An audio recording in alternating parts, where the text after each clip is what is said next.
Hi everyone, welcome to the channel the UTC. હું મનીષ પરમાર અને Jignesh Prajapati sir the UTC ચેનલમાં આપ સૌનું હાર્દિક સ્વાગત કરીએ છીએ. આજના વિડીયોની અંદર વાયરલેસ પીએસઆઈ જે પ્રીવિયસ એક્ઝામ થઈ હતી 2021-22માં, કે જેની એક્ઝામ ડેટ હતી 27 ફેબ્રુઆરી 2022, જે ઓફલાઈન પેપર લેવાયું હતું, તો એ પેપરનું સોલ્યુશન કરાવવાના છે. એનાથી તમને એ આઈડિયા આવશે કે જે આવનાર પીએસઆઈ એક્ઝામ છે વાયરલેસ પીએસઆઈ, તો એમાં કયા પ્રકારના ક્વેશ્ચન પૂછાઈ શકે કે જેથી તમને ખ્યાલ આવે કે આપણે પ્રિપેરેશન કઈ રીતના કરવી જોઈએ. ઓકે, તો સૌપ્રથમ જે વિદ્યાર્થીઓ ચેનલ પર નવા હોય અને વિડીયો ફર્સ્ટ ટાઈમ જોઈ રહ્યા હોય તો ચેનલને સબસ્ક્રાઇબ કરી દેજો અને બેલ આઇકન પ્રેસ કરજો, કારણ કે જ્યાં સુધી વાયરલેસ પીએસઆઈની એક્ઝામ કન્ડક્ટ નહીં થાય એને રિલેટેડ જેટલી પણ અપડેટ હશે તેની માહિતી તમને વિડીયો પર અમે આપતા રહીશું. અને એક આપણે વોટ્સઅપ ગ્રુપ બનાવેલું છે પ્રિપેરેશન માટે અને અપડેટ માટે. જો હજુ સુધી તમે જોઈન નથી કર્યું તો વોટ્સઅપ ગ્રુપ પણ જોઈન કરી લેજો, કે જેની લિંક ડિસ્ક્રિપ્શનમાં છે. અને સૌથી ઇમ્પોર્ટન્ટ માહિતી, જે વિદ્યાર્થીઓ વાયરલેસ પીએસઆઈ અને ટેકનિકલ ઓપરેટર જે આવનારી વેકેન્સી છે એની પ્રિપેરેશન કરવા માંગતા હોય તો ધ યુટીસી એપ્લિકેશન પર ઉડાન બેન્ચ લોન્ચ થઈ ગયો છે, કે જેની અંદર ન્યૂલી રેકોર્ડેડ કોર્સ છે અને વેલ એક્સપિરિયન્સ વેલ ક્વોલિફાઈડ ફેકલ્ટી ભણાવી રહ્યા છે. તમને પાર્ટ એ અને પાર્ટ બી એમ 200 માર્ક્સની ફૂલ પ્રિપેરેશન કરાવી દેવામાં આવશે અને ફી માત્ર 4,999 રૂપિયા છે. ડેમો લેક્ચર પણ એપ્લિકેશન પર અવેલેબલ છે અને તમે એપ્લિકેશનના રિવ્યૂ જુઓ, રિવ્યૂ લો સ્ટુડન્ટ પાસેથી, ડેમો લેક્ચર જુઓ અને ત્યાર પછી તમે ઉડાન બેન્ચમાં એનરોલ કરી શકો. અને જો વધારે માહિતી જોઈતી હોય તો અમારો મોબાઈલ નંબર 6354999091 પર તમે અમને કોલ કરી શકો. અને ફેકલ્ટીનું ઇન્ટ્રોડક્શન આપણે વેબસાઇટ પર મૂકેલું છે theutc.in, તો ત્યાં તમે વેબસાઇટની વિઝિટ કરી શકો. ઓકે, તો આપણે વિડીયોને સ્ટાર્ટ કરીએ. પ્રીવિયસ યર પેપર સોલ્યુશન જોઈએ તો હું જિગ્નેશ પ્રજાપતિ સરને માઇક આપીશ અને એમને કહીશ કે સર સોલ્યુશન કરાવો.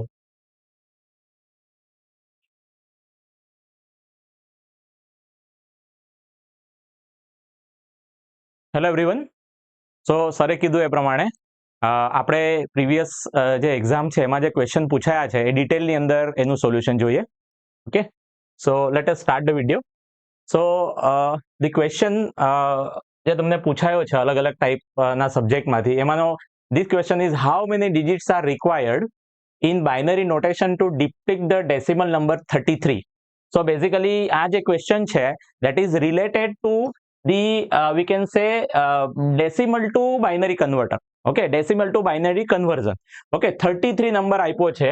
So if I want to let's say write this 33 decimal number in by how many digits are required, જો મારે એને બાઇનરીમાં લખવું હોય તો મને કેટલા ડિજિટ્સ જોઈશે, how many number of digits required. Okay, તો સિમ્પલ, જ્યારે આપણને ખબર છે વેનેવર we are using binary number, આપણે જે બાઇનરી નંબરનો જે વેટેજ છે એ આ રીતે હોય છે, રાઈટ? 2:0, 2:1, 2:2, 2:3, 2:4, like this. બરાબર? તો 2:0 is 1, 2:1 is 2, 2:2 is 4, 2:3 is 8 અને 2:4 is 16, રાઈટ? હવે મારે શું કરવાનું છે? 33 નંબર મારે ડેસિમલના જે 33 નંબર છે એના માટે કેટલી નંબર ઓફ બાઇનરી બીટ્સ જોઈશે એ મારે કહેવાનું છે, રાઈટ? So 2:5 is 32. બરાબર? તો મારે 33 નંબર ડેસિમલમાં 33 નંબર મારે બાઇનરીમાં લખવા હોય તો એ કઈ રીતે લખાશે? 32 + 1, that is 33, right? So if I want to write this number, તો મારે એક 32 બીટ અને એક 32 પોઝિશન અને એક 1, એટલે કે ડેસિમલ ઇક્વિવેલન્ટ આનો આ બીટનો 1 છે, આનો ડેસિમલ ઇક્વિવેલન્ટ 32 છે.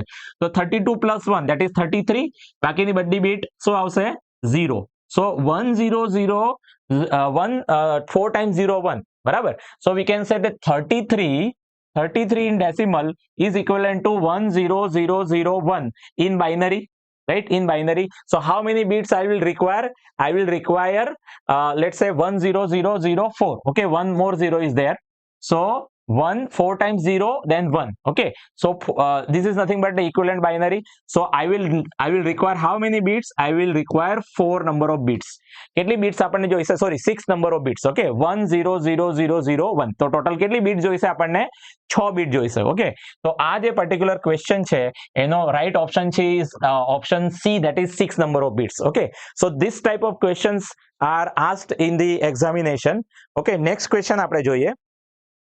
In sign magnitude represents the range of 4 bit number is. Okay, તો નંબર કેટલા બીટનો છે?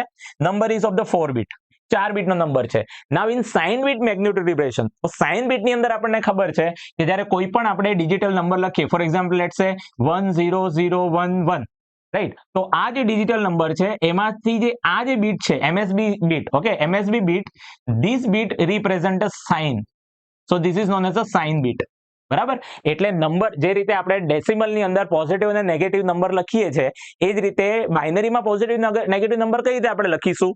બરાબર, માની લો કે કોઈક સિસ્ટમ ડિજિટલ સિસ્ટમથી આપણે ટેમ્પરેચર મેઝર કરીએ છીએ, તો ટેમ્પરેચર તો પોઝિટિવ બી હોઈ શકે ને નેગેટિવ બી હોઈ શકે, તો એ ટેમ્પરેચર આપણે ડિજિટલ સિસ્ટમમાં કઈ રીતે પ્રોસેસ કરીશું? તો એના માટે ડિજિટલ સિસ્ટમમાં જે પણ આપણે ડેટા લખીએ એમાં જે MSB બીટ છે, ધેટ MSB બીટ એટલે કે સાઇન્ડ રિપ્રેઝન્ટ જ્યારે હોય ડિજિટલ ડેટાનું, તો એ સાઇન્ડ રિપ્રેઝન્ટેશનની અંદર જે MSB bit છે, that is known as a sign bit. Okay, that bit is known as a sign bit. And in sign bit, if it is 0, right, sign bit जो 0 હશે, that means it represents a negative number. It represents a negative number. Okay, and if the sign bit is 1, it presents a positive number. Right, if sign bit is 1, it presents, sorry, if sign bit is 1, it represents a negative number. Okay, this represents a negative number and 0 represents a positive number. Okay, 0 represents a positive number. Okay, so what is sign? In sign bit represent the range of 4 bit number. Now number is 4 bit. Okay, so 4 bit number मतलब શું થાય? જે 4th bit જે છે આપણી શું હશે? 4th bit will be sign bit અને જે remaining 3 bits છે એ આપણી magnitude bit હશે. બરાબર, so let's say if I write a let's say 4 bit number with sign number, બરાબર, માની લો કે આ મારી એક બીટ છે 0000. Okay, so this is nothing but we can say equivalent to 0 number. This is nothing but equivalent to 0 number. Okay, now if I write 0001, that is nothing but +1, કારણ કે આગળ 0 છે, આગળ 0 છે એટલે પોઝિટિવ નંબર છે, so this represents +1. Let's say this represents +1. This is 0. Similarly 0010, so this represents +2. Right, likewise 0011, so this represents +3. એ રીતે આપણે કરતા જશું અને at the end it will be 0111, right, so that is nothing but +7. Okay, so this is with 0. Now same number bit will be repeated with 1 at the MSB side. બરાબર, તો 0, then 1, right, then let's say this is 2, okay, 3, up to 1111, up to 1111. Okay, so this represents a -1 number, this represents -2 number, this represents -3 number, similarly this represents -7 number. બરાબર, so as you can see in this particular sign bit representation, this bit, okay, these all bits, that is nothing but the MSB, if these bits are 0, that the number is, let's say, positive number, and if these bits are 0, then the number will be the negative number. Remaining 3 bits will represent a magnitude. બરાબર, એટલે sign bit ની અંદર for example let's I M writing the number like let's સે 1001. Okay, so this 3 bits represent a magnitude. બરાબર, આ આપણને શું આપશે? નંબરનું મેગ્નિટ્યુડ આપશે, and this single bit will represent a sign. બરાબર, જે 1 હશે તો નંબર નેગેટિવ હશે અને જો 0 હશે તો નંબર પોઝિટિવ હશે. Okay, so this is nothing but 1 છે, that is minus, and 001 એટલે -1. This represents -1. Okay, so in sign magnitude, the magnitude of 4 bit number, આ 4 bit number છે તો એનું 4 bit number નું મેગ્નિટ્યુડ ક્યાંથી ક્યાં સુધી વેરી થશે? So it will vary from -7 to +7. It will vary from -7 to +7. Okay, so let's say we can write it, this is nothing but -7. Okay, so the number we can say the digit vary from -7 to +7. Okay, so the right answer for this question is option A, that is -7 to +7. Okay, so in this way we can calculate the range of this particular we can say the number. Okay, now the next question is the fastest logic family is, which is the fastest logic family? As we know, there are અલગ ટાઈપની logic families છે, right? CMOS logic family છે, TTL છે, right? DTL છે, RTL છે, ECL છે, બરાબર? એમાંથી જે ECL logic family છે, it is the fastest. Why it is fastest? Because it is the saturated kind of the logic family. બરાબર? આપણે જે બાયપોલર લોજિક ફેમિલી છે, જે ટોટલ જે લોજિક ફેમિલીઝ છે, એ લોજિક ફેમિલીને આપણે ખાસ બે ટાઈપની અંદર ડિવાઈડ કરી શકીએ છીએ. Okay, logic family is divided into basically two types, we can say. One is a unipolar, okay, and another one is a bipolar. Okay, bipolar એટલે કે જેની અંદર આપણે ટ્રાન્ઝિસ્ટર યુઝ કરીએ છીએ, we are using a transistor. અને unipolar એટલે કે જેની અંદર આપણે MOSFET જનરલી યુઝ કરીએ છીએ. ઓકે, કારણ કે એમાં જે કરંટ ફ્લો થશે એ કાં તો ઇલેક્ટ્રોનને લીધે થશે, કાં તો હોલ્સને લીધે થશે, બેમાંથી એકના લીધે થશે. જ્યારે બાયપોલર ટ્રાન્ઝિસ્ટરની અંદર બંનેના લીધે થશે. ઓકે, અને બાયપોલરની અંદર બી પાછું સેચ્યુરેટેડ અને નોન સેચ્યુરેટેડ છે, બરાબર?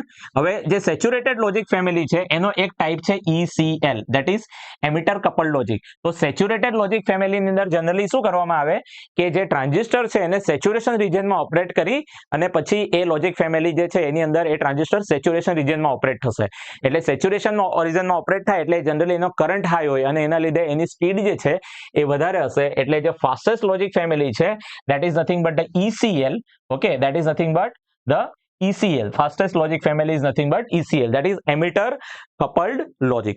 Okay, non saturated જે logic families છે એમાં ટ્રાન્ઝિસ્ટર સેચ્યુરેશન રિજિયનમાં ઓપરેટ નથી કરતા આપણે, બરાબર? It is either operated in the active region. Okay, so the right answer for this particular question will be option B, that is ECL. Okay, now the program counter in 8085 microprocessor is a 16-bit register because now what is the function of program counter? Let's say there is let's say this is 8085, right? Now the program counter in a 8085 microprocessor 16-bit program is 16-bit. Why this program counter is a 16-bit? એટલે કે 0 to 15 total કેટલી bit હશે programme કાઉન્ટરમાં? 16 bit હશે. તો programme કાઉન્ટરનું કામ શું છે 8085 માં? તો 8085 માઇક્રોપ્રોસેસર છે એમાં જનરલી જ્યારે એને મેમરી સાથે ઇન્ટરફેસ કરવામાં આવે, let's say this is a memory, તો એ મેમરી જે છે એ મેમરીની અંદર એની એડ્રેસ લાઇન જોઈશે, બરાબર? કારણ કે જે મેમરી હશે એ basically we can interface up to 64 kilobyte of memory.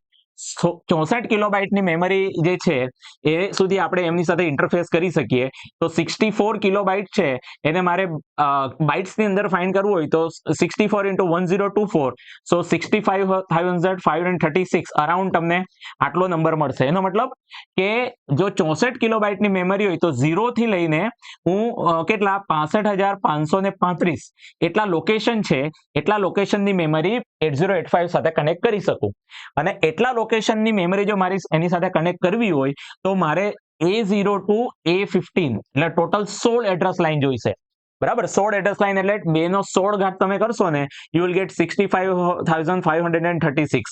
Okay, તો મારે 0 થી લઈને 65,536 એટલી મેમરી જો ઇન્ટરફેસ કરવી હોય તો મારે કેટલી એડ્રેસ લાઇન જોઈશે? A0 to A15. એટલે in short A0 to A15 મારી પાસે એડ્રેસ લાઇન હશે તો I can address 64 kilobyte of memory, 64 કિલોબાઇટની મેમરી મેં એની સાથે ઇન્ટરફેસ કરી શકું. તો પ્રોગ્રામ કાઉન્ટર એમાં 16 બીટ. પ્રોગ્રામ કાઉન્ટરનું કામ શું છે? પ્રોગ્રામ કાઉન્ટરમાં જે 16 બીટ્સ છે ને એ 16 બીટ એ એકચ્યુઅલી ક્યાં મૂકશે? એડ્રેસ લાઇન ઉપર મૂકશે. એટલે જ્યારે બી માઇક્રોપ્રોસેસર આપણે સ્ટાર્ટ કરીએ ત્યારે એ કયા લોકેશન પરથી ઇન્સ્ટ્રક્શન રીડ કરશે? આ 0 નંબરનું લોકેશન છે, આ 1 નંબરનું લોકેશન છે, આ 2 નંબરનું લોકેશન છે, રાઈટ? તો કયા લોકેશન પરથી એ ડેટા રીડ કરશે એ કોણ નક્કી કરશે? That is decided by this address content. આ જે એડ્રેસ છે એ એડ્રેસનું કન્ટેન્ટ ડિસાઇડ કરશે કે 0 નંબરનો લોકેશનનો ડેટા રીડ કરશે કે 1 નંબરનો, બરાબર? તો એ એડ્રેસ લાઇન જે છે એ એડ્રેસ લાઇન એકચ્યુઅલી ક્યાંથી આવશે? પ્રોગ્રામ કાઉન્ટરનું જે બી કન્ટેન્ટ છે ને એડ્રેસ લાઇન પર મુકાશે અને એ એડ્રેસ લાઇનનું જે કન્ટેન્ટ છે એ પ્રમાણે આ જે લોકેશન છે ટોટલ 64 કિલોબાઇટ મેમરીના 65,536 એમાંથી ગમે તે એક લોકેશન સિલેક્ટ થશે, બરાબર? તો the program counter in an 8085 microprocessor 16 bit Why? Because there are 16 address lines. 16 address line છે એટલે 16 address line છે એનો મતલબ શું થાય કે 16 address line છે એની પાસે A0 to F15 total 16 address line છે. તો 16 address line છે તો 16 address line પર ડેટા મૂકવા માટે મારે બી 16 બીટ જોઈશે. તો 16 બીટ એ બીટ ક્યાંથી આવે છે? Program counter. એટલે પ્રોગ્રામ કાઉન્ટર એકચ્યુઅલી શું બતાવે છે કે માઇક્રો પ્રોસેસર નેક્સ્ટ જે ઇન્સ્ટ્રક્શન એક્ઝિક્યુટ કરશે એ કયા લોકેશનની મેમરી પરથી એને ઇન્સ્ટ્રક્શન એક્ઝિક્યુટ કરવાની છે તે પ્રોગ્રામ કાઉન્ટર. એટલે એકચ્યુઅલી પ્રોગ્રામ કાઉન્ટરનું કન્ટેન્ટ નક્કી કરશે કે કયા લોકેશનનો ડેટા માઇક્રો પ્રોસેસર એક્ઝિક્યુટ કરશે. બરાબર. એટલે જનરલી જ્યારે માઇક્રો પ્રોસેસર આપણે સ્ટાર્ટ કરીએ ત્યારે પહેલું કામ શું કરશે? આ પ્રોગ્રામ કાઉન્ટર એનું જે બી કન્ટેન્ટ હશે ને તે એડ્રેસ લાઇન ઉપર મૂકશે અને એ એડ્રેસ લાઇનનું જે કન્ટેન્ટ છે એ પ્રમાણે આ લોકેશન સિલેક્ટ થશે અને એ લોકેશન પરથી જે બી ડેટા હશે એ થ્રુ ડેટા લાઇન્સ, રાઈટ, એ થ્રુ ડેટા લાઇન્સ એટલે ડેટા લાઇન્સ આની ઉપર જોડાયેલી હશે. This is nothing but data line. 8 બીટનું કંટ્રોલર છે તો total there will be 8 data lines, let's સે A0 to A7. તો એ ડેટા લાઇન છે એ ડેટા લાઇન શું કરશે? આના પર જે બી ડેટા હશે એ ડેટા પછી ક્યાં જશે? ડેટા લાઇન થ્રુ માઇક્રો કંટ્રોલરમાં જશે. બરાબર. એટલે જનરલી આપણે પ્રોસેસર જ્યારે સ્ટાર્ટ કરીએ ત્યારે સૌથી પહેલા શું થશે? પ્રોગ્રામ કાઉન્ટરનું જે કન્ટેન્ટ છે એડ્રેસ લાઇન પર આવશે અને એડ્રેસ લાઇન નક્કી કરશે કે કયા લોકેશનનો ડેટા આપણે રીડ કરવાનો છે અને એ રીડ થઈને ડેટા કંટ્રોલરમાં પ્રોસેસરમાં જશે. પ્રોસેસર પછી એને ડીકોડ કરીને પછી એને એક્ઝિક્યુટ કરશે. બરાબર. એટલે પ્રોગ્રામ કાઉન્ટર જે છે એ 16 બીટનું એટલા માટે છે કે 16 એડ્રેસ લાઇન છે. એટલે 16 એડ્રેસ લાઇન છે તો એને 16 એડ્રેસ જે બીટ્સ છે એને આપવી પડશે, right. That's why it ease of 16 address line 16 છે એટલા માટે એનો પ્રોગ્રામ કાઉન્ટર બી 16 બીટનું છે. Okay. Now in an AM wave with 100% modulation the carrier is suppressed. So basically this is we can suppressed carrier AM wave છે. The percentage of power saving will be, now AM signal જો આપણે જોઈએ તો the AM signal will be like this. Let's say as we know the AM signal is like this. Okay. Now in this there is a high frequency signal which is nothing but the carrier signal. This is nothing but the carrier signal. Okay, like this. Okay, so these are nothing but the carrier signal. Okay, carrier signal, and this is nothing but we can say the upper frequency upper band, and this is nothing but the lower band. Okay, upper band and lower band. Okay, so this is basically carrier. Now in AM with 100% modulation. Okay, 100% modulation, that means the M is 100%. So AM is actually 1. Okay, the carrier is suppressed. So carrier suppressed, that means double sideband suppressed carrier. Double sideband suppressed carrier. Okay, double sideband suppress carrier એટલે આપણે એને draw કરવું હોય તો કઈ રીતે draw થશે? It will be like this, like this. No carrier will be there. કેરિયરને આપણે સપ્રેસ કરી નાખ્યા, right. The carrier is suppress એટલે કેરિયર કાઢી નાખ્યા એટલે બચ્યું શું? ખાલી બે સાઇડ બેન્ડ બન્યા, upper side band and lower side band. Okay, so we can write it as USB and LSB. Let's say this is upper side band and this is nothing but lower side band. તો બે band જ બચ્યા, upper side band and lower side band. The percentage of power saving will be, કેટલો power save થશે, right? So in case of the AM, the power, total power is given by PT is equal to PC into bracket 1 plus m square by 2. બરાબર. આ standard equation છે in case of AM કે કેટલો power જે છે એ power આપણે એમાં જે છે ટોટલ પાવર કેટલો હશે એટલે ટોટલ પાવર એટલે શું? એકચ્યુઅલી આ PC plus PC into m square by 2 આવું ઇક્વેશન છે.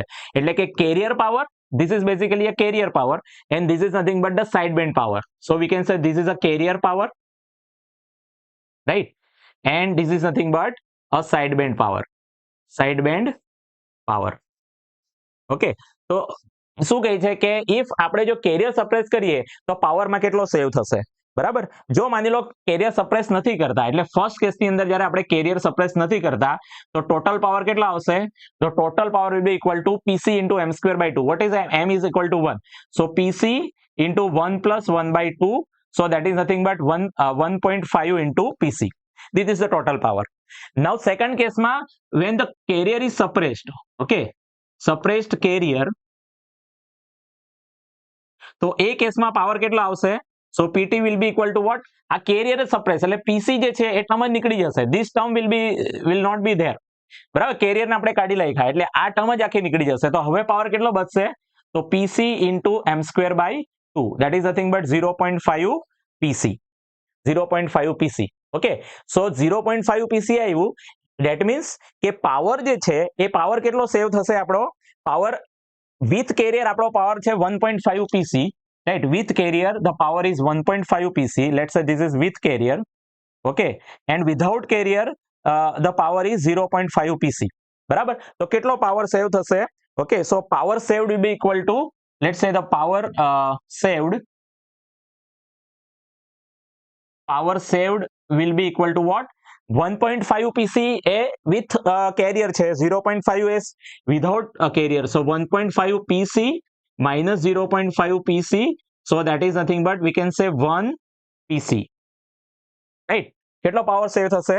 1 pc or pc, simple carrier power, pc જેટલો પાવર સેવ થશે. Okay, now we can say the કેટલું પાવર સેવિંગ થશે? let's say it, write it here, percentage of power save, or simple we can say the power save or percentage power save is equal to what? આપણે કેટલો power without carrier આપણે જોઈએ છે તો કે pc જેટલો, right? so that is nothing but pc divided by total power કેટલો છે? 1.5 pc, right? into percentage છે, that means 100.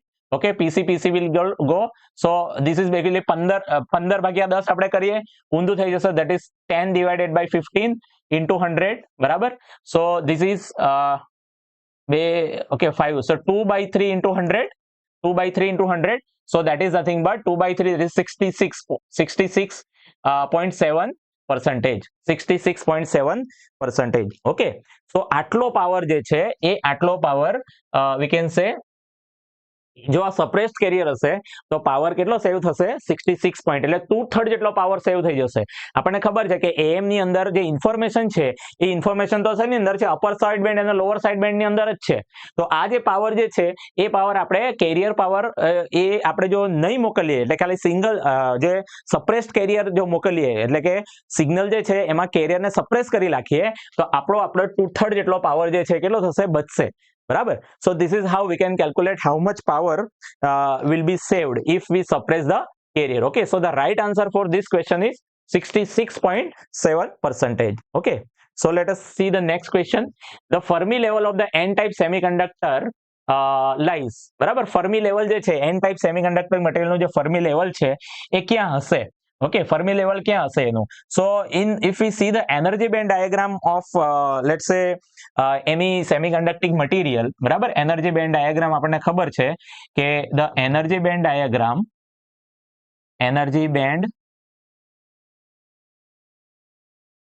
બરાબર, એની અંદર there will be a conduction band, right? there will be valence band, so basically this is nothing but the valence band, okay, and this is nothing but the conduction band. okay, so and this is nothing but forbidden energy gap. okay, so we can say this is an energy gap. okay, forbidden energy gap. so now due to this gap આપણે અલગ અલગ ટાઈપનો જે material છે એને આપણે semiconductor, conductor, insulator એને આપણે differentiate કરી શકીએ છીએ. Okay, so this is basically forbidden energy gap. now in case of the n-type semiconducting material, the Fermi level will be the nearer to the conduction band, like this. okay, let's say this is energy band diagram of n-type semiconductor, n-type material. okay, so the Fermi level will be nearer to let's say this is EF, that is Fermi level. okay, so the Fermi level will be nearer to the we can say the conduction band. okay, nearer to the conduction band edge in case of n type. in case of p type it is nearer to the valence band edge. okay, એટલે એવું પૂછાય કે in p type semiconductor ક્યાં હશે Fermi level? the Fermi level is nearer to this edge, valence band edge. okay, it is nearer to the valence band edge. okay, so the right answer for this question is option A, that is nearer the conduction band edge. okay, let us see the next question. The display screen consists of 2 into 10⁻16 picture elements. okay, now this question is basically of some screen, that is it may be a television screen or anything. Okay, so what is the question? A display screen consists of 2 into 10 raised to 16 picture elements, right? એટલે એક display છે આ રીતે. Let's say this is a display. Okay, now this display has 2 into 10 raised to 16 picture elements. 2 into 10 raised to 16 picture elements. Picture elements એટલે કે જ્યારે બી કોઈ પણ સ્ક્રીનની આપણે વાત કરીએ તો બેઝિકલી એનું છે ને સ્કેનિંગ થતું હોય આખી સ્ક્રીનનું. આપણે જ્યારે ટીવીની સ્ક્રીન જોતા હોય તો શું થાય, આ એરિયાથી આ રીતે એનું સ્કેન થશે, રાઈટ? એને ટ્રેસ અને રિટ્રેસ કહેવાય. આખી રીત આ જે સ્ક્રીન છે it will B scan like this. એટલે આખી સ્ક્રીન પર જેટલા બી પિક્ચર એલિમેન્ટ છે એ સ્કેન થશે અને પછી એ આખું જે અહીંથી જે અહીંયા કમ્પ્લીટ થાય છે that is known as a one frame. That is known as a one frame. Okay, તો આ રીતે જે એ પિક્ચર એ સ્કેન થશે. નાઉ 2 into 10 raised to 16 picture element એટલે ટોટલ એક ફ્રેમમાં કેટલા પિક્ચર એલિમેન્ટ છે? 2 into 10 raised to 16 picture element and 16 brightness levels. બરાબર, બ્રાઇટનેસ લેવલ કેટલા છે?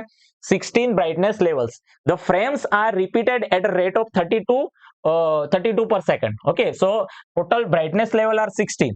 Okay, so 16 brightness levels. Okay, 16 brightness levels છે. એનો મતલબ શું થાય કે જ્યારે મેં એનું સ્કેનિંગ કરા ત્યારે પર્ટિક્યુલર એક પિક્સેલ જ્યારે મારે સ્કેન કરવો પડશે ને તો મેં એને 16 અલગ અલગ બ્રાઇટનેસ લેવલ પર એને મેં આખો એ પર્ટિક્યુલર ઇન્ફોર્મેશનને મેં 16 એના માટે મેં 16 બ્રાઇટનેસ લેવલ વાપર્યા છે. બરાબર, 16 લેવલ વાપર્યા છે એટલે મારે નંબર ઓફ બીટ્સ જો કેલ્ક્યુલેટ કરવી હોય તો શું આવશે? 2 રેસ ટુ મેં કેટલા કરા તો 16 મળશે. સો 2 raise to 4 is equal to 16. Right, એટલે કે સિંગલ જ્યારે મેં કોઈ પણ એલિમેન્ટ જ્યારે સ્કેન કરું છું તો મને કેટલી બીટ્સ જોઈશે? 4 બીટ્સ જોઈશે. Okay, so I can decide 4 bits પર પિક્ચર એલિમેન્ટ. બરાબર, એક પિક્ચર એલિમેન્ટ જે છે એને મારે જ્યારે સ્કેન કરવાનો હશે, માની લો આ એક પિક્ચર એલિમેન્ટ છે, એને જ્યારે મેં સ્કેન કરા તો મેં એના માટે પોસિબલ બ્રાઇટનેસ લેવલ કેટલા છે? 16 બ્રાઇટનેસ લેવલ છે. એટલે આપણે 16 બ્રાઇટનેસ લેવલને જો ડિજિટલની અંદર કન્વર્ટ કરીએ તો 4 બીટ જોઈશે. મને કેટલી બીટ્સ જોઈશે? 4 બીટ્સ જોઈશે. રાઈટ, 4 બીટ હશે તો 16 અલગ અલગ લેવલ પોસિબલ છે. એટલે 4 બીટ્સ છે આની અંદર. એટલે એક પિક્ચર એલિમેન્ટને જ્યારે મેં સ્કેન કરા તો એને મારે ઇન્ફોર્મેશન મોકલવી હોય તો મારે 4 બીટ્સ જોઈશે. બરાબર, so 4 bits will be required and repeated at a rate of 32 per second. So okay, frames are repeated at a rate of, so 32 frames per second are there. 32 frames per second. બરાબર, એટલે અહીંથી અહીંયા તમે scan કર્યું એટલે એક frame થઈ, પછી પાછી બીજી, પછી ત્રીજી, એવી રીતે એક સ્ક્રીન જે છે એક ફ્રેમ છે કેટલી વાર? એક સેકન્ડમાં 32 વાર આપણે સ્કેન કરીએ છીએ. Okay, all picture elements are assumed to be independent and all levels are equal likelihood to occur. The average rate of information conveyed by this display screen. એટલે ટોટલ કેટલી બીટ્સ આપણે મોકલીએ છીએ પર second, that we have to calculate. બરાબર, તો આમાં clear cut આપણને આપ્યું જ છે શું કે total 2 into 10 raised to 6 picture element છે. રાઈટ, એક ફ્રેમની અંદર ટોટલ કેટલી પિક્ચર એલિમેન્ટ છે? 2 into 10 raised to 16 picture elements છે અને એક પિક્ચર એલિમેન્ટને મારે જો સ્કેન કરવું હોય તો એના માટે કેટલી બીટ્સ જોઈએ છે? 4 બીટ્સ જોઈશે. બરાબર છે, તો ટોટલ બીટ્સ જે છે પર frame, okay, total bits per frame એટલે એક ફ્રેમ મારે જો સ્કેન કરું, એક ફ્રેમ, એક આખી ફ્રેમ, તો મને કેટલી બીટ્સ જોઈશે? તો કે that is equal to 2 into 10 raised to 6 picture element. Right, picture element into total કેટલા પિક્ચર એલિમેન્ટ છે એક ફ્રેમમાં? 2 into 10 raised to 16 picture element છે અને એક પિક્ચર એલિમેન્ટ મારે સ્કેન કરવું હોય તો કેટલી બીટ્સ જોઈશે? તો 4. સો ઇન્ટુ 4 બીટ્સ પર picture element. right, into 4 bits per picture element. Okay, so simply I will get 8 into 10 raised to 6 bits. Right, 8 into 10 raised to 6 beats per frame. Beats per frame એટલે એક ફ્રેમની અંદર આપણને કેટલા we can say the કેટલી bits જોઈશે 8 into 10⁶ bits per frame, કારણ કે આ જે છે એક ફ્રેમ જે છે એક ફ્રેમના પિક્ચર એલિમેન્ટ છે, તો એક ફ્રેમના પિક્ચર એલિમેન્ટ આટલા છે, એક પિક્ચર એલિમેન્ટ મને 4 બીટ્સ જોઈ છે, તો ટોટલ એક આખી ફ્રેમના પિક્ચર એલિમેન્ટ જે આખી ફ્રેમ જે છે એમાં કેટલી બીટ્સ જોઈશે 8 into 10⁶ બીટ્સ પર ફ્રેમ, એક ફ્રેમના, બરાબર. હવે ટોટલ જે ફ્રેમ આપણે રિપીટ કરીએ છીએ એનો રેટ કેટલો છે 32 ફ્રેમ્સ પર સેકન્ડ. ઓકે, એક સેકન્ડના 32 બીટ્સ છે, તો ટોટલ ઇન્ફોર્મેશન કેટલી આવશે? Let's say write it here, the total information will be equal to what, એટલે કે કેટલી બીટ આપણે સેન્ડ કરીએ છીએ, તો total bits per frame, total bits per frame into, so total bits per frame, right, into total bits per frame into number of frame per second, કેટલી frame આપણે per second મોકલીએ છીએ, બરાબર. So total number of bits per frame આપણે already find કર્યું 8 into 10⁶, right, અને total number of frame કેટલી છે per second into 32, right. This is nothing but frame per second. So if આપણે એનો કેલ્ક્યુલેટર લખીએ એનો units, so this is nothing but bits per frame and this is nothing but frame per second, frame per second. So frame will go, I will get bits per second. Okay, so 8 into 10⁶ into 32, that is we can say 256 into 10⁶, right, bits per second. 256, right, into 10⁶ beats per second. So this is the answer, બરાબર. 256 MB into 10⁶, that is Mbps, megabits per second. Okay, so the right answer for this question will be 256 Mbps. Okay, એટલે આની અંદર આપણને basically શું આપ્યું છે, એક screen છે, જ્યારે બી આપણે કોઈ બી ટીવી કે એની સ્ક્રીન પર ઇન્ફોર્મેશન મોકલતા હોય ત્યારે એને આપણે આખી ફ્રેમને સ્કેન કરીએ. આમાં એવું આપ્યું છે કે એકવાર સ્કેન કરીએ છીએ આપણે, તો એના માટે 2 into 10⁶ પિક્ચર એલિમેન્ટ છે, અને આપણે એને 16 બ્રાઇટનેસ લેવલમાં એને વેચેલી છે, એટલે કે 4 બીટ્સ આપણે લીધેલી છે, એટલે 2 નો 4 ઘાત 16 આવે, એટલે 16 અલગ અલગ બ્રાઇટનેસ લેવલ આવશે. તો એક પિક્ચર એલિમેન્ટ માટે આપણે 4 બીટ્સ જોઈશે, તો ટોટલ આટલા પિક્ચર એલિમેન્ટ આપણને કેટલી બીટ્સ જોઈશે, તો I will require this much of bits per frame, એક ફ્રેમના. અને એ આપણે જ્યારે સેન્ડ કરીએ છીએ ત્યારે એક સેકન્ડમાં કેટલી ફ્રેમ સેન્ડ કરીએ છીએ આપણે, 32, એક સેકન્ડની અંદર 32 ફ્રેમ સેન્ડ કરીએ, તો એક ફ્રેમ, એક પર્ટિક્યુલર પિક્ચર એલિમેન્ટ માટે મારે આટલી બીટ્સ જોઈતી હોય, રાઈટ. તો મારે ટોટલ જે છે એક, એટલે એક ફ્રેમ જો મારે મોકલવી હોય તો મને આટલી બીટ્સ જોઈતી હોય, તો ટોટલ 32 બીટ મારે એક સેકન્ડમાં મોકલશે તો કેટલી બીટ્સ જોઈશે, so that is nothing but 256 Mbps. Okay, so this is how we can calculate the this particular example. Okay, handoff occurs when, okay, what is handoff? Handoff is nothing but જ્યારે mobile એક base station પરથી, right, બીજા base station પર જાય ત્યારે handoff procedure થતી હોય, બરાબર. કારણ કે જ્યારે મોબાઈલ છે, let's say this is mobile, right, let's say mobile is connected to this tower. Okay, આ ટાવર ઉપર મોબાઈલ કનેક્ટેડ છે. નાઉ ઇટ ઇઝ મૂવિંગ, બરાબર. This mobile is let's say moving. તો એ જ્યારે મૂવિંગ થાય છે તો એ આ પર્ટિક્યુલર જે છે, લેટ્સ સે આનું જે કવરેજ એરિયા છે, let's say this one, and this is moving towards this, right. તો બીજા જે પણ મોબાઈલનો ટાવર છે એનો કવરેજ એરિયામાં જ્યારે આવશે ત્યારે શું થશે, there will be hand off process. Okay, there will be a hand off process. એટલે શું થશે, this base station will hand off this mobile unit to this particular base station. Okay, so handoff occurs when a mobile station move from one base station to another. એક base station માંથી બીજા base station માં જ્યારે જશે mobile, at that time the handoff process will occur. Okay, or handoff procedure will occur. Okay, in which the one base station will hand over the mobile or connection to the another base station. Okay, now in which multiplexing scheme multiple transmission can be carried out simultaneously using a single frequency or channel.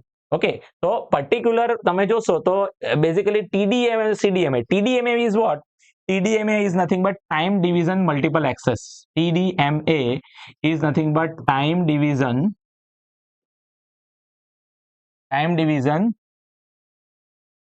multiple access. Okay, and what is CDMA? CDMA stands for code division multiple access. Okay, and what is SDMA? SDMA is nothing but space division multiple access. Space division multiple access. Now in TDMA, time division multiple access એટલે કે આખી channel use કરશે particular user, પણ time ડિવિઝનના ફોર્મમાં. એટલે through out દરેક time માટે આપણે ઇન્ડિવિજ્યુઅલ યુઝરને આખી ચેનલ નથી આપતા, થોડોક ટાઈમ માટે આપીએ છીએ, પછી બીજા યુઝરને આપે છે, પછી ત્રીજા, પછી ચોથા, પછી પાંચમા, પછી પાછા છઠ્ઠા યુઝરમાં માની લો કે આપણે છે તો પાછો થોડાક ટાઈમ સુધી આપણે યુઝ કરીશું, પાછો બીજો યુઝર, બીજા 3 યુઝર, પછી પાછો ચોથો. એટલે આપણે ચેનલ તો યુઝ કરીએ છીએ પણ થ્રુ આઉટ દરેક ટાઈમ માટે આપણે યુઝ કરતા નથી. જ્યારે CDMA ની અંદર જે છે એ CDMA ની અંદર આપણે શું કરીએ છીએ, જે ચેનલ યુઝ કરીએ છીએ ને એ દરેકે દરેક સબસ્ક્રાઇબર કોમન ચેનલ યુઝ કરે છે, પણ દરેકે દરેક સબસ્ક્રાઇબરની જે કોમન ચેનલ છે એમાં અલગ અલગ કોડ હોય, કોડ પ્રમાણે દરેક ચેનલ અલગ પડે. ચેનલ એક જ છે પણ દરેક સબસ્ક્રાઇબર જે છે એ પર્ટિક્યુલર એક કોડ સાથે જોડાયેલો હશે. Okay, in case of CDMA. અને SDMA માં જનરલી શું થાય છે, તો SDMA ની અંદર it is a space division multiple access.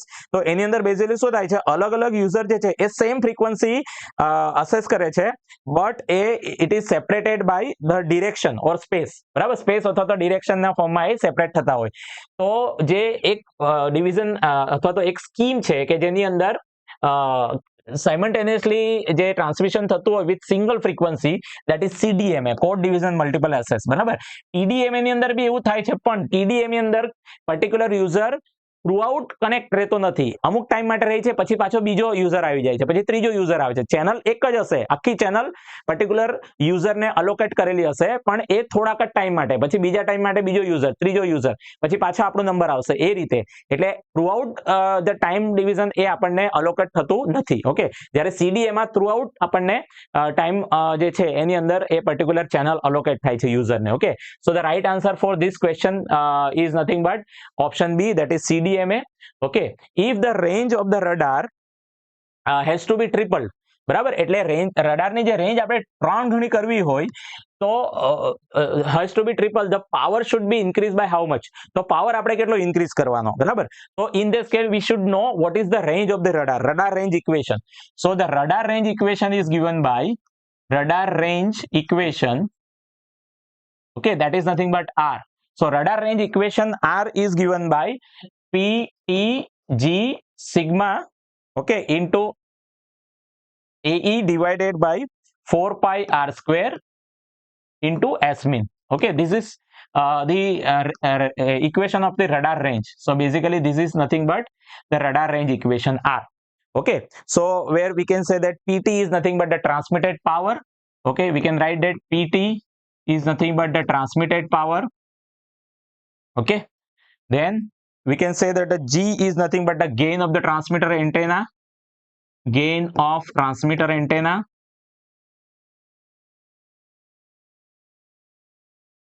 Okay, then this is nothing but the radar cross sectional area of target. Right, એટલે કે રડાર જે છે એ ટાર્ગેટને જ્યારે મતલબ ડિટેક્ટ કરે છે ત્યારે એનો કેટલો ક્રોસ સેક્શનલ એરિયાને ડિટેક્ટ કરે છે તે. Okay, and AE is nothing but effective aperture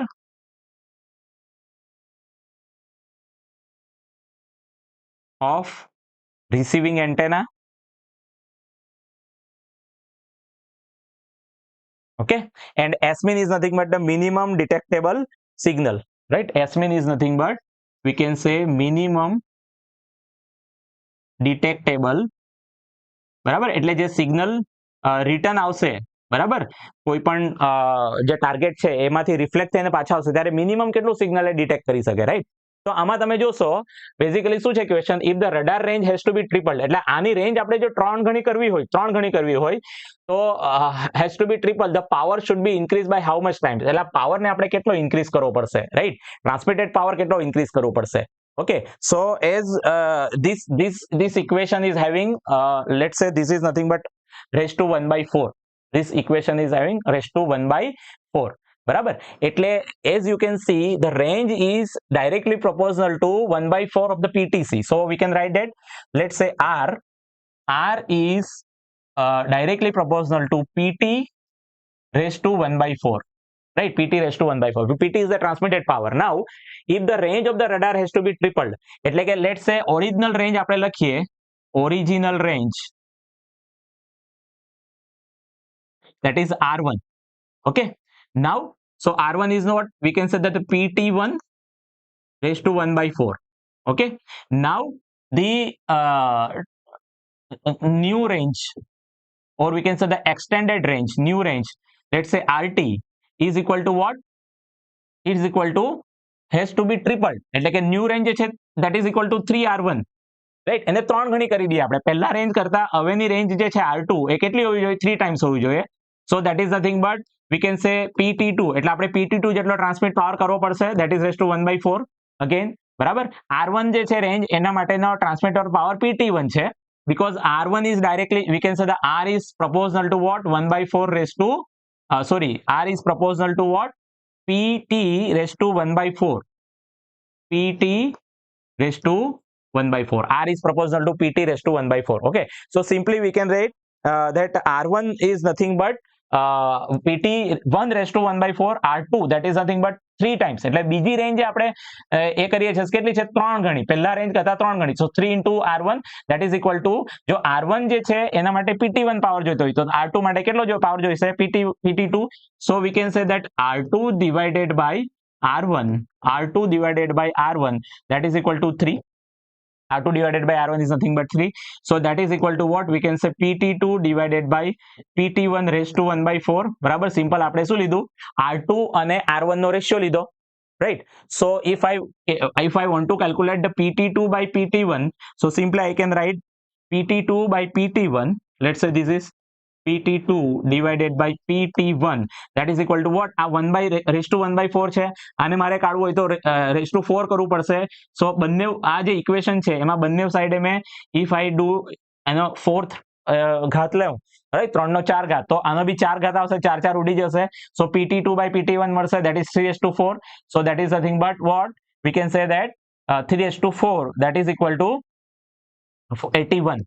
Okay, so PT2 will be 81 into PT1. Okay, so transmitted power that is we can say in second case, right? Second case એટલે કે જ્યારે મેં રડારની range 3 ગણી કરું છું એ ટાઈમે મારે કેટલો પાવર ટ્રાન્સમિટ કરવો પડશે? તો 81 into PT1, એટલે પહેલા જે નોર્મલ રેન્જમાં જે પાવર ટ્રાન્સમિટ કરું છું એના કરતા 81 ગણો પાવર મારે એને ટ્રાન્સમિટ કરવો પડશે, બરાબર. 3 નો 4 ઘાત એટલે okay 81 times. Okay, so the right answer for this question is option D, that is 81. Okay, option D, that is 81. Okay, so in this way we can calculate the range of the radar. If the beat rate of the ASK is 1200 beats per second, the baud rate is, right? So now in ASK the beat rate is, what is basically ASK? ASK is nothing but amplitude shifting. ASK is nothing but what? Amplitude shift king. Amplitude shift key. Okay. So in this, in actually ASK is there. આપણે જે 1010 let's say મારે 1010 data transmit કરવા છે, તો એ જે 10 જે data છે, let's say this is 1010 like this. This is 1, this is 0, this is 1, this is 0. તો ASK માં જનરલી શું કરવામાં આવે? For 1 we will transmit one amplitude, for 0 will transmit another amplitude, either like this. માની લો કે this is 1, then for 0 it is 0, then again for 1, then it is 0, like this. So this is ASK signal. This is basically ASK signal. Okay, so now in ASK signal the beat rate is what? 1200. Now what is baud rate? Baud rate is nothing but number of change in beats per second. Now તમે ASK ની અંદર જોશો તો 1 અને 0, બરાબર, જેટલી વાર આપણે બીટ બદલીએ છે એટલી જ વાર આપણે આ ASK સિગ્નલ છે એનું બી એમ્પ્લિટ્યુડ બી બદલાય છે. એટલે in short number of bits per symbol, એટલે કે એક ડેટા જ્યારે આપણે ટ્રાન્સમિટ કરીએ છીએ ત્યારે એક જ બીટ ટ્રાન્સમિટ કરીએ છીએ આ કેસની અંદર, રાઈટ. તો બોડ રેટ જે છે, so bit rate is nothing but we can say the baud rate into number of bits per symbol. એટલે ઇન શોર્ટ ASK ની અંદર જે બીટ રેટ છે એ જ એનો બોડ રેટ આવશે. એટલે બીટ રેટ કેટલો છે એનો? 1200 છે. સો બીટ રેટ ઇઝ 1200, તો એનો બોડ રેટ બી કેટલો આવશે? 1200 જ આવશે. કારણ કે ASK ની અંદર આપણે શું કરીએ છીએ? એમ્પ્લિટ્યુડ શિફ્ટ કી ની અંદર પર્ટિક્યુલર કોઈ બી ડેટાને ટ્રાન્સમિટ કરવા માટે એક જ બીટ વાપરીએ છીએ. 2 બીટનું જો આપણે કોમ્બિનેશન વાપરતા હતા તો બોડ રેટ એનો હાફ થઈ જશે, બરાબર. એક જ બીટ આપણે વાપરીએ છીએ એટલે એનો બોડ રેટ છે કેટલો રહેશે? Same as the bit rate, that is 1200. Okay, so the right answer for this question is 1200. That is nothing but the baud rate of the particular we can say ASK signal. Okay, a layer of silicon dioxide is an integral of the structure of which of the following device? Okay, so we know that the MOSFET is a device in which, let's say this is a MOSFET. Okay, MOSFET in which there is a, let's say this is a drain, there is a source. Okay, this is drain, there is a source, and in this is nothing but the SiO2 layer. This is known as a SiO2, or which is known as a silicon dioxide layer. Okay, silicon dioxide layer, which is used as an insulator. And then this gate, this is nothing but the metal gate. This is nothing but the metal gate. Okay, and this is nothing but the connection for drain and source. This is source and this is drain. Okay, so this is a metal gate. Metal gate. So this is we can say N type MOSFET. N type MOSFET. So this is P substrate. બરાબર, આમાં વચ્ચે channel form થશે. So a layer of silicon dioxide. So basically this silicon dioxide layer is a part of which device? It is a part of the MOSFET. So right answer for this question will be the MOSFET. Okay, MOSFET is the part of this particular structure. MOSFET નો જે silicon dioxide SiO2 એ આ જે silicon dioxide છે એનો part છે. Silicon dioxide acts as a insulator. Okay, metal, this is metal, this is oxide, this is semiconductor. એટલે આને MOSFET કહેવાય, metal oxide semiconductor field effect transistor. સો basically આ FET જ છે, પણ ઉપર મેટલ છે, મેટલનો ગેટ છે, એની પછી શું છે? ઓક્સાઇડનું લેયર છે જે ઇન્સ્યુલેટર તરીકે કામ કરે છે, અને પછી નીચે તમે જોશો તો આ સેમિકન્ડક્ટિંગ મટીરિયલ છે, એટલે મેટલ ઓક્સાઇડ સેમિકન્ડક્ટર. સો ઓક્સાઇડ જે છે એ બેઝિકલી આપણે MOSFET ની અંદર લગાવ્યો છે. MOS એની અંદર જે O જે છે, this O term is stands for the oxide, એટલે સિલિકોન ડાયોક્સાઇડ. બરાબર, that is the integral part of the MOSFET. So right answer for this particular question is option A, right? That is nothing but MOSFET. Now what is the next question? Value of intermediate frequency IF for FM receiver. બરાબર, now in we can say the super heterodyne receiver. બરાબર, આપણે અલગ અલગ ટાઈપના રિસીવર્સ જે છે use કરીએ છીએ in case of the V can સે કમ્યુનિકેશન. તો એમાં સુપર હેટ્રોડાઇન રિસીવર આવે, રાઈટ? તો સુપર હેટ્રોડાઇન રિસીવરની અંદર કન્સેપ્ટ શું છે? આપણે જે ઇનપુટ આપીએ અને એક લોકલ ઓસિલેટર હોય કે જે એક ફ્રીક્વન્સી જનરેટ કરશે, that is known as IF, that is known as intermediate frequency, right? તો એ ઇન્ટરમીડિયેટ ફ્રીક્વન્સી FM માટે અને AM માટે ફિક્સ્ડ હોય, right? In case of the FM the intermediate frequency છે IF frequency, that is known as the intermediate frequency. For AM its value is 455 kilohertz. બરાબર, its value is 455 kilohertz. For FM its value is 10.7 megahertz, right? તો આ આપણે યાદ રાખવાનું છે, right? કે AM ની અંદર એની ઇન્ટરમીડિયેટ ફ્રીક્વન્સીની વેલ્યુ કેટલી છે? 450 kilohertz. In case of FM it is 10.7 megahertz. Okay, so the right answer for this question is nothing but option B, that is 10.7 megahertz. Okay, so this is value of intermediate frequency for FM receiver. Okay, so જો તમને AM પૂછાય તો that will be 455 kilohertz. Okay, now what is PSW? PSW is nothing but it is basically a program status word. PSW, that is nothing but we can say it is a program status word. It is a program status word. Okay, and it contains the accumulator content. Okay, it is a flag byte, accumulator and temporary register byte, and accumulator and flag byte. Okay, so if accumulator is a servant થાય. accumulator શું છે actually? જ્યારે કોઈ પણ આપણે અરિથમેટિક and logical function કરીએ ત્યારે by default એનું રિઝલ્ટ ક્યાં સ્ટોર થાય છે? એક્યુમ્યુલેટરની અંદર. 8 બીટનો અલગ રજિસ્ટર છે એક્યુમ્યુલેટર. જ્યારે ફ્લેગ PSW જે છે એ PSW basically program status word છે. 8051 ની અંદર એક રજિસ્ટર છે PSW કે જેની અંદર અલગ અલગ ફ્લેગ બીટ્સ છે.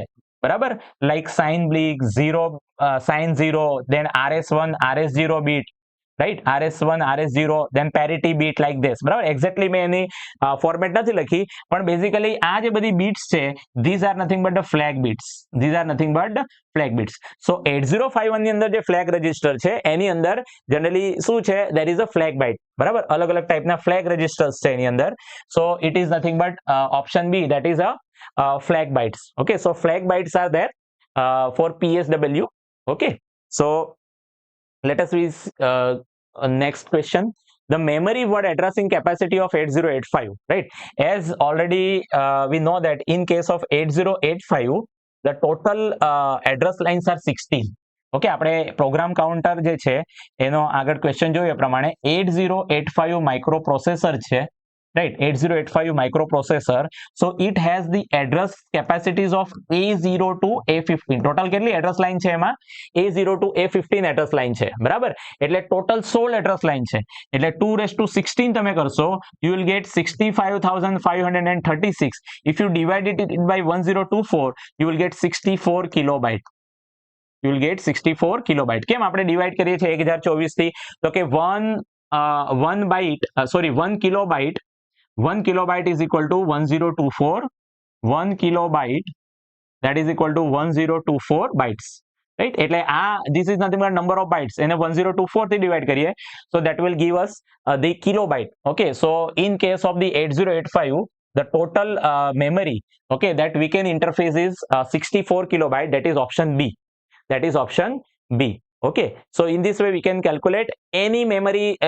કોઈ પણ મેમરીમાં તમને એડ્રેસ લાઇન આપી હોય, તો from that address line we can calculate. આના માટે તમને ખબર હોવી જોઈએ કે 8085 માં કેટલી એડ્રેસ લાઇન્સ છે, તો it has a 16 address line. અને જો તમને એડ્રેસ લાઇન કોઈ પણ એડ્રેસ લાઇન આપી હોય, number of address lines, from that you can calculate how much of memory we can interface with that particular address line, બરાબર? જેટલી નંબર ઓફ એડ્રેસ લાઇન આપેલી હોય એ એડ્રેસ લાઇન ઉપરથી આપણે કેટલી મેમરી એની સાથે ઇન્ટરફેસ કરી શકીએ, right? That we can easily calculate. Okay, so the number of address line in this case is 16. તો આપણે ટોટલ કેટલી મેમરી ઇન્ટરફેસ કરી શકીએ? વી can interface up to 64 kilobyte of memory. So the right answer for this is 64 kilobyte. Okay, the next question is the bandwidth requirement. The bandwidth requirement for transmitting 4 kilohertz signal using a PCM. Okay, PCM stands for pulse code modulation. Okay, so it is basically a digital, we can say PCM stands for pulse code modulation. Pulse code modulation. Okay, so it is a basically digital transmission method કે જેની અંદર data આપણે digital transmit કરીએ છીએ. એના માટે શું કરીએ છીએ આપણે? જનરલી જે ડેટા છે, ઓકે, એ ડેટાને આપણે પહેલા સેમ્પલ કરીએ છીએ, લાઈક ધીસ, રાઈટ? એને સેમ્પલમાં કન્વર્ટ કર્યા પછી વોટ વી ડુ, સેમ્પલિંગ કર્યા પછી we are doing quantization. That means આપણે શું કરીએ, જે બી સેમ્પલિંગ વેલ્યુ છે એને એક ડિજિટલ ડેટા અસાઇન કરીએ છીએ કે આ સેમ્પલ વેલ્યુ છે તો એનો ડિજિટલ ડેટા કેટલો, આ સેમ્પલ વેલ્યુ છે એનો ડિજિટલ ડેટા કેટલો, બરાબર? એટલે સૌથી પહેલા આ જે સિગ્નલ છે એ સિગ્નલમાંથી આપણે શું કરીએ છીએ, એને સેમ્પલ કરીને આપણને જે સિગ્નલ મળશે એ સેમ્પલ કરીને આપણે એને ડિસ્ક્રીટ સિગ્નલની અંદર કન્વર્ટ કરીએ છીએ, રાઈટ? સો આ જે સિગ્નલ છે, that signal will become like this before it is converted into the digital. બરાબર? આપણે સેમ્પલ કરીએ છીએ એટલે આપણને અલગ અલગ આ રીતે વેલ્યુ મળશે. Okay, so this is nothing but a sampled signal, right? એટલે આ સિગ્નલ જે છે ડિજિટલમાં કન્વર્ટ કરવા માટેનું પહેલું સ્ટેપ છે. ત્યાર પછી આપણને આ બધી વેલ્યુઝ મળી ગઈ. Okay, now we got this values. આ અલગ અલગ વેલ્યુઝ આપણને મળી. Let's say all this values that we have got from this particular, right? આપણને અલગ અલગ વેલ્યુઝ મળી. પછી શું કરીશું આપણું, we will denote some digital data to this, so that is known as a quantization. બરાબર? એમાં શું કરીએ છીએ આપણે કે આ જે છે આખો સિગ્નલને વી લેટ્સ સે આને આપણે 000 ડિનોટ કરીએ, 001 010 011 100 લાઈક ધેટ. આપણે શું કરીએ, એક ડિજિટલ એને ડિજિટ્સ આપણે એને ડિનોટ કરી દઈએ છીએ. તો bandwidth requirement for transmitting 4 kilohertz. Now 4 kilohertz signal જે છે એટલે કે જે ફ્રીક્વન્સી છે, maximum frequency of the signal is what, 4 kilohertz. અને સેમ્પલિંગ થિયરમ એવું કહે છે કે જ્યારે આ આપણે સેમ્પલિંગ કરતા હોય ત્યારે એ સેમ્પલિંગ ફ્રીક્વન્સી છે it should be twice or greater than it should be greater than or equal to twice FM. એટલે જે ઇન્ફોર્મેશન સિગ્નલ છે એની ફ્રીક્વન્સી કરતા મિનિમમ ડબલ તો હોવું જ જોઈએ, બરાબર? એટલે આ કેસમાં સેમ્પલિંગ જે ફ્રીક્વન્સી છે એટલે કે આ જે આપણે સેમ્પલ કરીએ છીએ ને, જે રેટથી સેમ્પલ કરીએ છીએ તે આ કેટલા સેમ્પલ્સ આપણને મળવા જોઈએ 1 સેકન્ડમાં, તો that is twice FM. So 2 into 4 kilohertz, so that is nothing but 8 kilohertz. So we can say 8000 samples per second, right? 8000 samples પર સેકન્ડ એટલે 1 સેકન્ડની અંદર કેટલા સેમ્પલ હોવા જોઈએ? એ 8000. નાઉ using PCM with 128 quantization level. See, આમાં મેં તમને બતાવ્યું છે કે what is mean by quantization. So quantizing error કે error આ જે છે લેવલ કેટલા છે ટોટલ? આવા 128 લેવલ છે. જો આવા માની લો મેં 3 બીટ લેવું તો કેટલા લેવલ પોસિબલ છે? 2⁻3 8 લેવલ પોસિબલ છે. જ્યારે આ કેસની અંદર કેટલા છે? 128 લેવલ છે. તો 128 લેવલ છે એટલે મને કેટલી બીટ જોઈશે? 2�7 બરાબર 128 આવશે. સો 2�7 જ્યારે મેં કરીશ 2�7 that is 128. So I will need 7 bits. મારે કોઈ પણ ડેટા ટ્રાન્સમિટ કરવા આવે તો કેટલી બીટ જોઈશે? 7 bits. So I will require 7 bits પર સેમ્પલ. 7 બીટ્સ પર સેમ્પલ. એક સેમ્પલમાં મારે કેટલા બીટ્સ જોઈશે? 7 બીટ જોઈશે. ઓકે, સો બેઝિકલી આપણે શું ફાઇન્ડ કરવાનું છે? Bit rate. Bit rate is nothing but number of bits per second. Bit rate, I can write it bit rate. Bit rate is nothing but number of beats per second. Number of beats per second. Okay, so that is nothing but we can say એક sample જે છે એને મારે transmit કરવા હોય તો 7 bit જોઈએ. એવા કેટલા સેમ્પલ મેં ટ્રાન્સમિટ કરું છું? 8000. so that is nothing but 8000 into 7. so 56000 we can say 56000 sample, sorry, 56000 beats per sample. Sorry, beats per second. 56000 beats per second. એટલે 56000 બીટ આપણને જોઈશે પર second. Okay, 56 kilobyte. We can say 56 kilobits per second. Now, what is bandwidth? Actually, what is asked? The bandwidth. What is the bandwidth requirement? So the bandwidth will be equal to, we'll write it here. Let's say bandwidth. Bandwidth is nothing but આ જે આપણે find કર્યું છે that is nothing but the beat rate. This is nothing but the beat rate. So bandwidth is nothing but the beat rate divided by 2. Okay, so that is nothing but 56,000 divided by 2. So that is nothing but 28 kilohertz. So bandwidth requirement will be 28 kilohertz. Okay, so in this case the answer will be 28 kilohertz. Okay, so option C is the right answer for this particular question. That is option C. Okay, option C is the right answer. So this is basically how we can calculate the information given. Okay, basically આમાં જે છે એ PCM થી આપણે data transmit કરીએ છીએ. PCM થી કરીએ છીએ અને ક્વોન્ટાઇઝેશન લેવલ આપ્યા છે. તો ક્વોન્ટાઇઝેશન લેવલનો મતલબ શું થાય છે આપણને ખબર હોવી જોઈએ કે ક્વોન્ટાઇઝેશન લેવલ એટલે આપણે એક સિગ્નલને ઇક્વલ પાર્ટમાં ડિવાઈડ કરીએ છીએ. 128 ભાગમાં ડિવાઈડ કરીએ છીએ. એના માટે મને ડિજિટલમાં જ્યારે મેં ડેટા ટ્રાન્સમિટ કરું તો મને કેટલી બીટ્સ જોઈશે? જેમ કે મારા પાસે 2 બીટ હોય તો મને 4 ભાગમાં ડિવાઈડ કરી શકું. 3 બીટ હોય તો 2/3 8 બીટમાં ડિવાઈડ કરી શકું. એ જ રીતે મારી પાસે અહીંયા 128 અલગ અલગ લેવલ છે તો મને કેટલી બીટ્સ જોઈશે? તો 2 નો આપણે 7 ઘાત કરીએ તો 128 મળશે. તો મને 7 અલગ અલગ બીટ્સ જોઈશે. બરાબર, એટલે કે મારે કોઈ પણ ડેટા ટ્રાન્સમિટ કરવા હોય તો 7 બીટ જોઈશે. એટલે એના પરથી આપણે આ 7 કેલ્ક્યુલેટ કર્યું. અને જે ઓલરેડી આપણે જે સેમ્પલિંગ થિયરમ છે કે મિનિમમ આપણી જે સેમ્પલિંગ ફ્રીક્વન્સી કેટલી હોવી જોઈએ, તો જે ઇન્ફોર્મેશન સિગ્નલની મેક્સિમમ ફ્રીક્વન્સી છે એના કરતા ડબલ અથવા ડબલ કરતા વધારે હોવું જોઈએ. એટલે મિનિમમ ડબલ તો હોવી જ જોઈએ. તો એના પરથી આપણે એની મેક્સિમમ સેમ્પલ્સ પર સેકન્ડ હોઈદા અને એક સેમ્પલના નંબર ઓફ બીટ્સ આપણને ખબર છે એ બેને મલ્ટીપ્લાય કર્યા. So will get the total number of beats per second. Okay, and a bandwidth je che that we have calculated bit rate divided by 2. So this is how we can calculate the number of let's say bandwidth in case of the PCM. Okay, so which circuit is used in FM receiver but not in AM receiver? Okay, FM receiver માં circuit નહીં use થાય પણ AM receiver માં use થાય એવી કઈ circuit છે? Okay, સો FM receiver જે છે ને બેઝિકલી FM સિગ્નલ તમે જોશો ને અને AM સિગ્નલ તો ઓલરેડી આપણે ડ્રો કર્યું. Let's say the AM signal looks like this. AM signal જે આપણે ઓલરેડી ડ્રો કર્યું, it look like this. Okay, and FM signal looks like this. Basically FM signal છે એનું એમ્પ્લિટ્યુડ જે છે, the amplitude of FM signal remains constant. Frequency બદલાશે. બરાબર, let's say this is very high frequency and let's say this is low frequency, and again the frequency increases, again the frequency decreases. બરાબર, so this is basically FM signal. This is basically FM signal. Like AM signal જે છે, the AM signal looks like this. Okay, this is high frequency carrier which is between upper sideband and lower sideband. Okay, so this is basically AM signal. Now which circuit is used in FM receiver but not in AM receiver? બરાબર, FM રિસીવરમાં use થાય છે પણ AM રિસીવરમાં use નહીં થતી. તો એ actually શું થાય, જ્યારે આપણે સિગ્નલને ટ્રાન્સમિટ કરતા હોય ને તો એ સિગ્નલ જ્યારે ટ્રાન્સમિશન થશે ને ત્યારે નોઇઝ છે ને, આ નોઇઝ અપર અને લોઅર લેવલ પર નોઇઝ આવી જશે. બરાબર, noise has a highest effect on the peak of the signal. Okay, so આ જે નોઇઝ છે ને એ નોઇઝ હાઈએસ્ટ એની ઇફેક્ટ ક્યાં હશે? On the peak of the signal. બરાબર, ઇવન ઇન એમ ઓલ્સો. તો એમ્પ્લિટ્યુડ લિમિટર એટલે શું? એ બેઝિકલી એફએમ ની અંદર તમે જોશો ઇન્ફોર્મેશન શેમાં છે? આ ફ્રીક્વન્સી ની અંદર, નોટ ઇન એમ્પ્લિટ્યુડ. જ્યારે એમ ની અંદર એની ઇન્ફોર્મેશન શેમાં છે? એમ્પ્લિટ્યુડમાં છે. તો આપણે જ્યારે એફએમ ની અંદર જો એમ્પ્લિટ્યુડ લિમિટર સર્કિટ યુઝ કરીએ તો શું થાય? એ એમ્પ્લિટ્યુડ લિમિટર બેઝિકલી શું કરશે? એમ્પ્લિટ્યુડને લિમિટ કરશે. એટલે માની લો આપણે આનું આટલું એમ્પ્લિટ્યુડ અને આટલું એમ્પ્લિટ્યુડ લિમિટ કરી દઈએ તો નોઇઝ છે ને નીકળી જશે એમાંથી. નોઇઝ શું થશે? નીકળી જશે. નોઇઝ રિમૂવ કરી શકીએ. So amplitude limiter circuit is use to remove the circuit from the to remove the noise from the FM signal. AM ની અંદર તો તે પોસિબલ નથી, કારણ કે એ તમે કાઢશો તો શું થાય? ઇન્ફોર્મેશન જ અહીંયા છે તમારી, સિગ્નલ ઇન્ફોર્મેશન. જ્યારે આ કેસમાં સિગ્નલ ઇન્ફોર્મેશન ક્યાં છે? એની ફ્રીક્વન્સીમાં છે. એટલે તમે આ ભાગ કાઢી નાખશો તો કોઈ વાંધો નહીં આવશે, આ એમ માં વાંધો આવશે. એટલે એફએમ ની અંદર જે છે એ એમ્પ્લિટ્યુડ લિમિટર સર્કિટ આપણે યુઝ કરીએ છીએ, પણ એમ માં યુઝ કરતા નથી. એમ્પ્લિટ્યુડ લિમિટર બેઝિકલી નોઇઝ છે એને રિમૂવ કરવા માટે યુઝ થાય છે. Okay, so the right answer for this question is option C. Okay, so this is regarding the, we can say, the questions. Okay, different questions that we have seen, જે તમને previous જે exam હતી એની અંદર પૂછાયા હતા.